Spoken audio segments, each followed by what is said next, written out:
బీసీలకు పట్టం, డీసీసీ నియామకాల్లో 14 మందికి అవకాశం. అరే 14 మందికి అవకాశం అని రాసినావు కదా,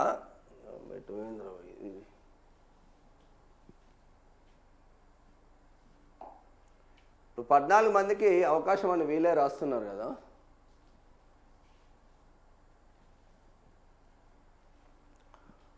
పున్నా కైలాష్ నేత అని నల్గొండ జిల్లా డీసీసీ.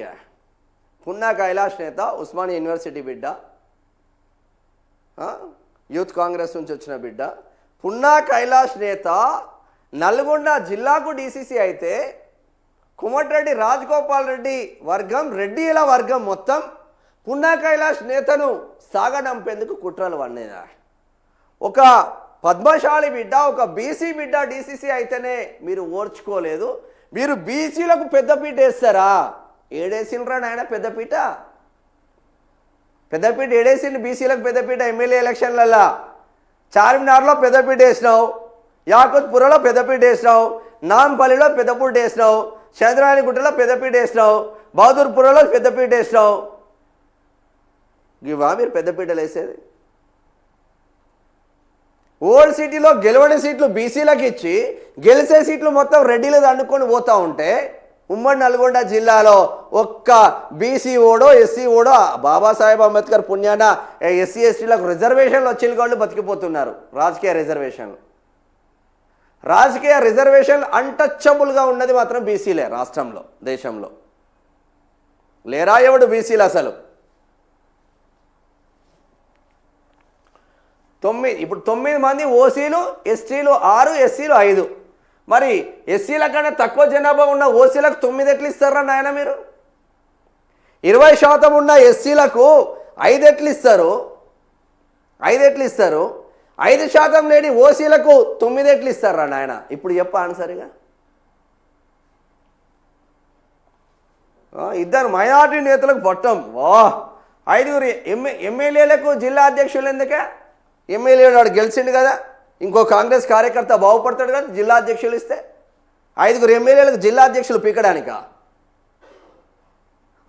ఆయా జిల్లాలలో ఇంకోకి ఎందుకు పెంచి పోషించారు అంటున్నాం. ఇంకో కార్యకర్తను ఎందుకు తయారు చేయరు లీడర్గా అంటున్నాం. ఒక్క సామాన్య కార్యకర్తకు డీసీసీ ఇచ్చిన చరిత్ర మీ దగ్గర ఉందా?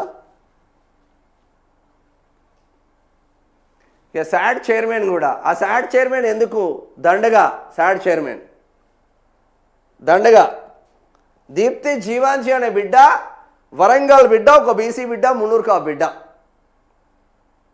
ప్రపంచమే నివ్వరపోయే మెడల్స్ సాధించి హైదరాబాద్ శంషాబాద్ ఎయిర్పోర్ట్లో దిగితే ఇదే దిక్కుమల్లిన శాడ్ చైర్మన్ అంటున్నాడు. ఈ దిక్కుమల్లోడు కనీసం ఆ బిడ్డ దగ్గరికి పోయి ఒక శాలువ కూడా కప్పలే.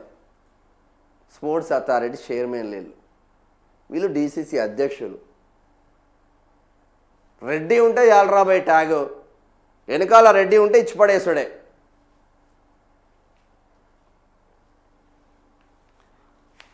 సంగారెడ్డి, రంగారెడ్డి మినహా 33 జిల్లాలు 3 కార్పొరేషన్లకు నియామకం. రంగారెడ్డికి ఎందుకు ఇస్తలేరే? మరి సంగారెడ్డికి ఇచ్చిండ్రు కదా ఆల్రెడీ. సంగారెడ్డికి ఇప్పుడు జగ్గారెడ్డి వాళ్ళ సతీమణికే ఇచ్చిండు కదా డీసీసీ. మరి రంగారెడ్డికి ఎందుకు ఇస్తలేరు? అంటే రంగారెడ్డిలో రెడ్డి ఉంది కాబట్టి మళ్ళా రెడ్డినే పెట్టాలని తాపత్రయపడుతున్నారు పాపం. మరి కాంగ్రెస్ పార్టీని పట్టుకొని చేవేళ్లలో 268 ఓట్ల తేడాతో ఓడిపోయిన భీంబరత్ ఒక మాదిగ బిడ్డ కనిపిస్తలేడా నీకు డీసీసీగా? ఆయన ప్రయత్నాలు విస్తృతంగా చేస్తున్నారు కదా. గట్లెట్లుంటుంది, ఇక మాదిగోళ్ళకి ఇస్తామా మేము, ఇక ఎస్సీలకు ఇస్తామా? రంగారెడ్డి అంటే రెడ్లకే ఇవ్వాలి మేము అని ఎవడెవడు అంటుండో మాకు తెలుస్తలేదా? రంగారెడ్డికి డీసీసీ అధ్యక్షుడిగా ఎందుకు ఆపిల్లు అంటున్నారు. ఉమ్మడి రంగారెడ్డికి మంత్రి పదవులు ఇయ్యారు, రంగారెడ్డికి డీసీసీ అధ్యక్షుని చేయరు మీరు. ఇది పెద్ద కుట్రనే కదా. తెలంగాణకు గుండెకాయ అటువంటి రంగారెడ్డి పైన కుట్రలు పండుతున్నది ఈ దుర్మార్గులే. రంగారెడ్డి ప్రజలారా తస్మాత్ జాగ్రత్త. 36 మందితో జాబితా ప్రకటించిన ఏఐసీసీ నియామకాల్లో సామాజిక సమతుల్యం. ఆ జాబితాలో 5 మహిళా నేతలు. వామ్మో! ఇక తెలంగాణలో స్థానిక సంస్థల సమరానికి సిద్ధమవుతున్న వేళ జిల్లాలకు కాంగ్రెస్ పార్టీ కొత్త సారథులను నియమించింది. రంగారెడ్డి, సంగారెడ్డి మినహా పార్టీ వ్యవస్థీకరించుకున్న 33 జిల్లాలు 3 కార్పొరేషన్లకు డిసిసి అధ్యక్షుల నియామకం జరిగింది. ఈ మేరకు 36 మందితో కూడిన జాబితాను ఏఐసిసి సంస్థాగత ప్రధాన కార్యదర్శి కేసీ వేణుగోపాల్ శనివారం ప్రకటించారు. పార్టీ అధ్యక్షుడు మల్లికార్జున ఖర్గే ఆమోదం మేరకు ఈ నియామకాలు తక్షణమే అమల్లోకి వస్తాయని తెలిపారు. కాగా డిసిసి అధ్యక్షుల నియామకాల్లో పార్టీ సామాజిక సమతుల్యం పాటించింది. 14 డిసిసిలను బీసీలకు కట్టబెట్టింది. 9 మంది ఓసీలు, 6 ఎస్టీలు, 5 ఎస్సీలు, 2 మైనార్టీలకు అవకాశం కల్పించింది. వీరిలో 5 మహిళలు ఉన్నారు. 5 ఎమ్మెల్యేలు, 1 కార్పొరేషన్ చైర్మన్ సైతం డిసిసి అధ్యక్ష పదవులు దక్కాయి. డిసిసి అధ్యక్షులుగా నియమితులైన ఎమ్మెల్యేలు బీర్ల ఐలయ్య, ఆలేరు, మేడిపల్లి సత్యం, చొప్పదండి, మక్కాన్ సింగ్ ఠాకూర్, రామగుండం, వెల్మా బొడ్జా, ఖానాపూర్, చిక్కుడు Vamsa Krishna, Achampet, Telangana sports authority SAT chairman K Shiva Sena Reddy ఉన్నారు. మరి ఎందుకు వీళ్ళంతా, దేనికోసం వీళ్ళు ఉన్నారు? ఇక నియంత్రణను తరిమి కొట్టిన కళాకారులు, అదే కోవకు చెందిన గొప్ప కవి అందశ్రీ. జయ జయ హో గీతంపై గత సర్కారు కుట్ర, కళాకారుల పోరాటం వల్లే రాష్ట్రం వచ్చిందన్న భావన నెలకొంటుందనే గీతాన్ని తొక్కిపెట్టారు. రాష్ట్రంలో దళితుల జనాభా 17% ఉంటే 27% ప్రాతినిధ్యం కల్పించిన ఘనత మా సర్కార్ది.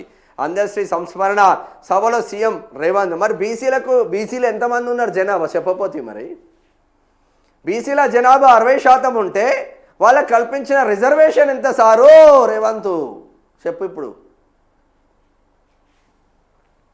ఇక నేడు పుట్టపర్తికి సీఎం సత్యసాయి జయంతి వేడుకల్లో పాల్గొననున్న రేవంత్.